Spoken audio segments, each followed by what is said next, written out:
Seja bem-vindo ao canal Palavras em Chamas e hoje eu quero falar sobre motivações. Estávamos conversando na escola dominical e aí surgiu a questão da nossa própria idolatria, né?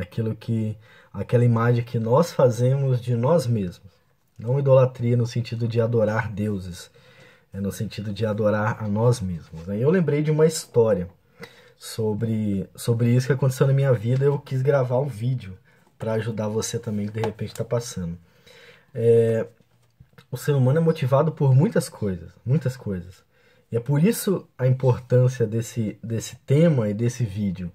Nós somos constantemente influenciados a perseguir algo por outros motivos. Então, é muito interessante quando a gente para e pensa nos nossos verdadeiros motivos, né? Por que que nós fazemos o que fazemos? Por que que nós perseguimos o que nós perseguimos, né? Porque não pensar dessa forma é o mesmo que não aceitar até a própria vontade de Deus, né? Porque nós estamos perseguindo apenas a nossa vontade. E ela muda de acordo com a nossa vontade, com a circunstância, enfim. Já a vontade de Deus não muda de acordo com as circunstâncias, né? Um líder muito famoso nesse assunto é Moisés, né? Que passou por várias dificuldades, mas Deus não mudou em nada o seu objetivo, né? A sua motivação. Ele continuou com a mesma missão. Já nós não, nós mudamos a nossa missão, desistimos e buscamos outra coisa de acordo com o que acontece. Então, nós somos instáveis, né, nesse sentido, né? Então, é importante pensar no que nos motiva a fazer o que fazemos e o que pode nos parar, né? Eu tenho uma historinha. Vocês estão vendo meu cenário aqui? Essa é minha casa. Presta atenção que eu vou te dizer. Há um tempo atrás eu conheci um vendedor de joias. Vendedor de joias. Então grava aí na sua cabeça que um tempo atrás eu conheci um vendedor de joias. Eu vou contar uma história mais antiga ainda. Quando eu era adolescente, eu fui num riozinho que a gente chamava de Paredão, em Minas Gerais, e lá eu achei uma pedra. Era mais ou menos desse tamanho. Não tem nenhuma régua aqui. Ela era mais ou menos aqui, ó. A metade desse lápis, assim, ela era maior. E acontece que essa pedra era rosa. E ela era transparente, parecia um cristal rosa, né? E eu achei e guardei aquele cristal. E eu nunca pensei, eu nunca tive uma vontade assim realmente mensurável de ser rico. Nunca tive. E, bom, essa informação preliminar sobre o que aconteceu. Acontece que depois de adulto, na verdade ano passado, conversando com esse vendedor de joias, eu questionei ele sobre qual é a joia mais cara do mundo. Qual é a joia mais cara do mundo? E aí ele me falou de um tal de diamante rosa. Vou até escrever aqui. Eu quase fico culpado de escrever isso. Diamante rosa. E aí imediatamente eu fui para o Google e pesquisei o que é um diamante rosa, né? Eu não sabia que tinha diamante rosa, né? Então eu fui no Google e descobri. E aí eu passei por uma matéria que falava que uma joia contendo um diamante rosa de 11 gramas. O diamante rosa que eu achei era desse tamanho. A joia contendo diamante rosa de 11 gramas foi vendida por 83 milhões de dólares. Isso dá muito dinheiro. Na hora, eu tomei um susto na hora. Por quê? Eu perdi a minha joia. Eu perdi a minha joia porque eu não estava focado na joia. Graças a Deus, né? Mas por que que eu perdi minha joia? Eu comecei a me questionar, né? Senhor, por que eu tô aqui, né? Por que que eu tô morando nesse lugar? Por que que eu tô falando com essas cento e poucas pessoas? Por que que eu casei com a minha esposa? Por quê? Se aquilo fosse um diamante, vocês nunca me conheceriam. Nunca me conheceriam. Provavelmente eu também não iria querer conhecer vocês, né? Afinal de contas, 83 milhões de dólares faz uma pessoa, constrói uma outra pessoa e as motivações mudam, né? Mas Deus nunca deixou que eu me importasse com aquela joia. que desapareceu. E eu não sei se era diamante ou não. O simples fato de desconfiar que era um diamante rosa já me deixou triste na época, porque eu poderia ter outra vida. Era para os meus vídeos ter milhões de acesso, porque eu ia ter dinheiro para fazer. Mas não, Deus, ele mandou eu ser o que eu sou, né? E ele colocou esses desejos e tirou esses desejos de mim, né?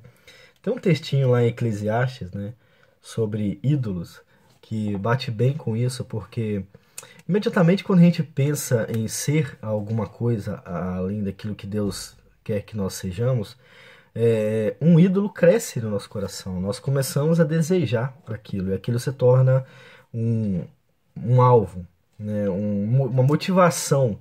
Daí você já não trabalha mais motivado em alimentar sua família ou em dar um bom lugar para os seus filhos. Você começa a trabalhar para si só, né? E Eclesiastes fala muito sobre isso. Eclesiastes é muito profundo sobre isso. Eu vou ler Eclesiastes 4, versículo 4, que é o nosso querido Salomão falando, né? Estou lendo na NVT. Então observei que todo o esforço e trabalho é motivado pela inveja me embolei. É motivado pela inveja que as pessoas sentem umas das outras. Isso também não faz sentido. É como correr atrás do vento. É claro que ele não está falando do trabalho normal. Claro que ele não está falando do trabalho normal. Até porque a vida que ele teve mostra que não era o trabalho normal. Aqui a gente está falando de motivações além do normal. São pessoas que vivem para superar outras pessoas. A inveja faz isso, né? Com que você deseja ser maior. E, bom, quando a gente pensa nesse assunto, alguma coisa dentro de nós já tem que mudar, porque nós precisamos definir os nossos alvos e colocar o nosso alvo dentro da vontade de Deus. É a única forma de ser feliz, gente, é a única forma. Não existe uma outra fórmula além dessa, da qual você desiste dos seus alvos e começa a colocar a sua esperança e o seu futuro na mão do Senhor Jesus. E aí sim, você não trabalha como Salomão está falando, né? Isso não vai ser motivado pela inveja. Não era pela inveja de outras pessoas ricos que eu guardaria aquela pedra. Na verdade, aquela pedra sumiu, né? Que coisa. Mas a gente precisa pensar mais no que a gente procura, no que a gente quer para a nossa vida, se a gente quer se enquadrar dentro do que Deus ordena. É uma ordem isso aqui. Essa palavra aqui não é uma opção, é uma ordem. Eu vejo muitas pessoas, até mesmo no meio acadêmico, se desviando desse alvo, né, que é pregar a palavra de Cristo. Eles querem outras coisas, eles usam isso aqui como objeto para vencer, para superar outras pessoas. Na verdade, eles sentem inveja de outras pessoas. E aí, existe um outro textinho em Eclesiastes muito interessante que vale a pena ser observado. Vale a pena ser observado. Eclesiastes 6, do 1 e 2, o sábio fala da seguinte forma: vi debaixo do sol outra grande tragédia que pesa sobre a humanidade. Deus concede a uns muita riqueza, honra e tudo o que desejam, mas não lhes dá a oportunidade de usufruir disso. Eles morrem e outro acaba usufruindo de todas essas coisas. Isso também não faz sentido. É uma verdadeira desgraça. É importante citar isso porque provavelmente o que a gente planta, outras pessoas vão colher. E quando você não sabe, ou quando você acha que tudo que você tem é seu e o seu alvo é para te satisfazer, você se frustra, porque provavelmente você também vai morrer sem ver tudo que você fez dar algum resultado e, obviamente, sem aproveitar algum desses resultados. É por isso que a gente tem esse costume de achar tudo que eu estou construindo é para os meus filhos, né? Mas na verdade talvez nem seja para os seus filhos, né?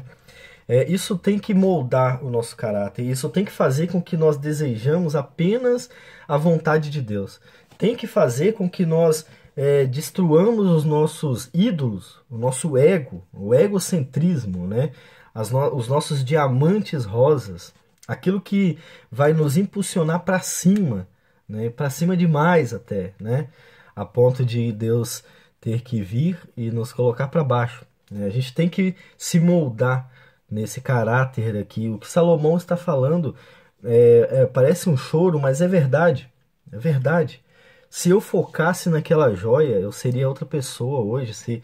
Se Deus permitisse que aquela joia fosse um diamante rosa, talvez eu não viveria nada do que Deus tem para mim, né? Eu vejo muitas pessoas com diamantes rosas por aí. Algumas penduram, outras a gente percebe quando fala, né? A gente percebe na maneira de lidar com as outras pessoas, de falar com outras pessoas. Mal sabe elas que provavelmente todo esse sucesso vai ficar para outras pessoas que nem trabalharam. É isso que a palavra está dizendo aqui em Eclesiastes 6. Quis contar esse relato para vocês verem, porque é um relato muito interessante e faz parte da vida de todo estudante de teologia. Todo dia nós precisamos pensar na motivação. Para que estudar teologia? Para que ensinar? Para que conhecer uma doutrina a fundo? Para quê? Para quê? Para quê? Precisa fazer sentido para você também. E eu espero que Deus faça isso fazer sentido para você. E já deixo você com Deus. E até o próximo vídeo aqui no canal Palavras em Chamas.